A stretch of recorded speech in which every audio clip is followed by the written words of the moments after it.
Everyone, this is Dale and Roy, and we're back with you at Honecker Field at Dayton Christian, where we have just wrapped up another victory for Dayton Christian. The score was 21-0 over Yellow Springs. Roy, what's your thoughts on that? Well, we had a lot of good base running. We stole 12 bases, got some key hits when we needed it. Christian Tigger had a bomb over the center fielder head. Man, he ran.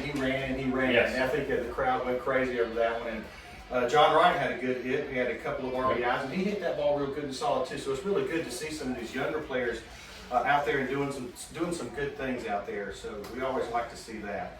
Anything else you got to add from your stat keeping that stood out? I'm just trying to look at my sheet here and see if there's anything that. Luke Carnegas had 3 RBIs, right? He had 4 RBIs. 4 RBIs. Yeah, 1 hit, 4 RBIs.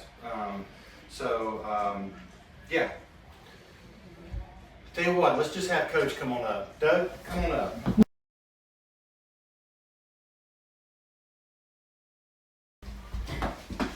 So, when you get into a game like this, how do you start to approach it with your players? It's 15-0, 16-0. Then what do you start to think? So I try to tell our guys all the time that you're competing against you. That our bar is Dayton Christian. They've heard it a million times. They get sick of hearing it. We compete against ourselves. I care about your best. If we lose 16-0 or win 20-0, as long as you played your best, that was fine. And and you got my support. So today we didn't play our best. We weren't real focused. I thought some of the other guys did some good stuff. I think we walked 5 in the first inning and the third. You got to throw the ball to the plate. It made the game feel longer than it should have. The new coach at Yellow Springs is doing a really good job. He's got a bunch of freshmen and sophomores. I think he's 1 upperclassman. Only 1 kid on that team's ever played baseball.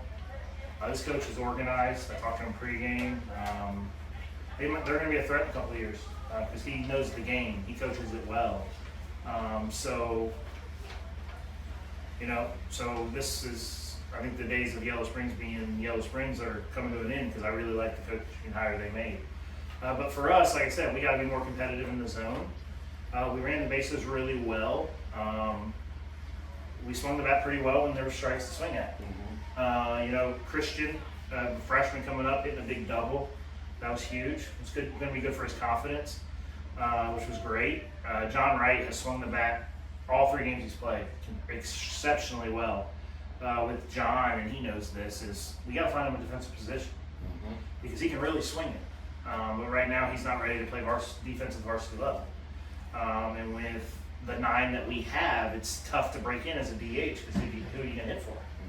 So, but John has done everything in his ability to earn himself more at bats. I need to give John more at bats. He's proven that. Maybe he's our late inning pinch hitter in a big situation. I don't know. But I will say the thing I learned this week the most it was 2. One was Brett Gorman throw strikes, and he needs another start. He was competitive in the strike zone, and 2, John Wright needs at bats. So as a coach, that's what these young players should do. Make it hard on me. We've got these 9 guys who can really play the game, all great kids, they all work hard, they're all great teammates. But when you get your opportunity, try to talk coach into taking one of them out of the lineup. And 2 guys did that this week. So I think Brett will get a start on Monday on the mound again against Belmont. He earned another one just to see how it goes. And John's fighting for some at bats. So that's what young players should do when they get a chance. Well, this is just going to make them better, years down the road. Those younger guys coming up, and they're getting plenty of experience now.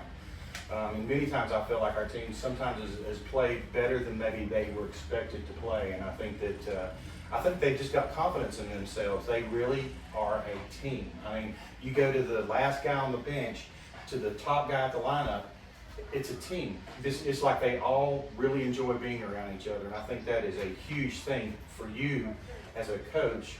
It has to be a joy to coach a group like this, regardless of what the score is. It's got to be enjoyable to coach a group of kids like this. Oh, these kids are special. A lot of varsity baseball teams are a soap opera. They just are. My biggest issue on a team like this is that they show up a minute late to practice or things like that, right? Which is just simple, funny stuff. So yeah, they're a dream to coach. They're amazing. They work hard. They're phenomenal kids. They all show their faith. You know, I don't want to say that any team I have, this team is as special as any team I've ever coached, because there were no expectations. In the off season, it was, hey, what are you going to do with all those guys graduating? And as you know, because you heard a couple of the conversations, my answer was, we're Dayton Christian, we're going to win baseball games. And I truly believed it, because these guys showed up at 6 a.m. all winter long. How many high school kids are going to show up on December 2nd at 6 a.m. and be in the weight room 3 days a week? All these guys did that. We had almost 100% participation in the winter in the weight room at 6 a.m. 3 times a week. And when you have almost 100% participation, I think we had 14 out of 16 that showed up all winter long.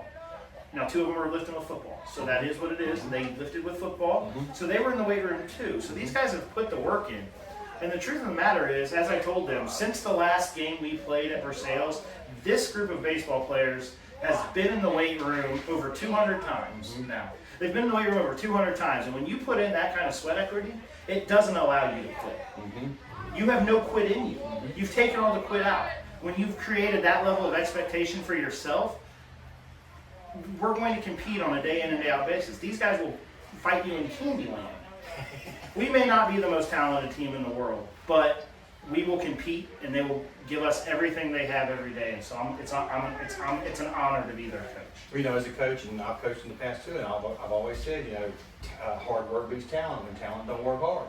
That's true. And these kids right here, I think that what you just said was, you know, may not be the most talented, but boy, I tell you what, they work hard. They work their rears. Look, they're out there on the field right now. It's raining out there right now, and they're out there taking care of their baseball field. And see, they're all out there. It's not like some of them. It's a team. Roy, you got anything you want to add for Coach?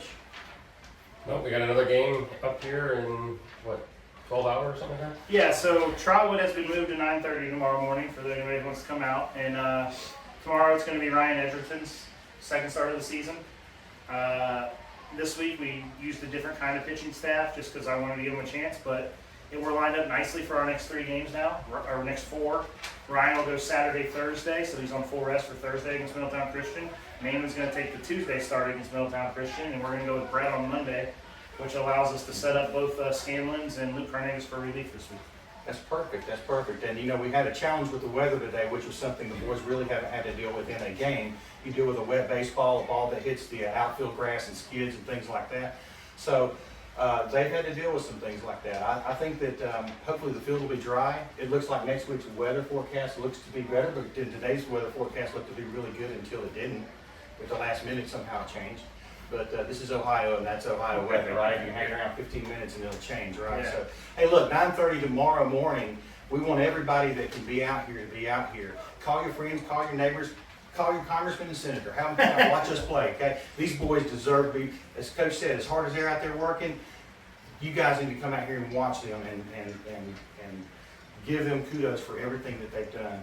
They're bringing a lot of good respect because of the way they play. It's not just because they're winning games, but it's how they play the game that makes a big difference. So we'll see everybody tomorrow, Coach. Thanks a lot. Appreciate it. Thanks so much. And congratulations.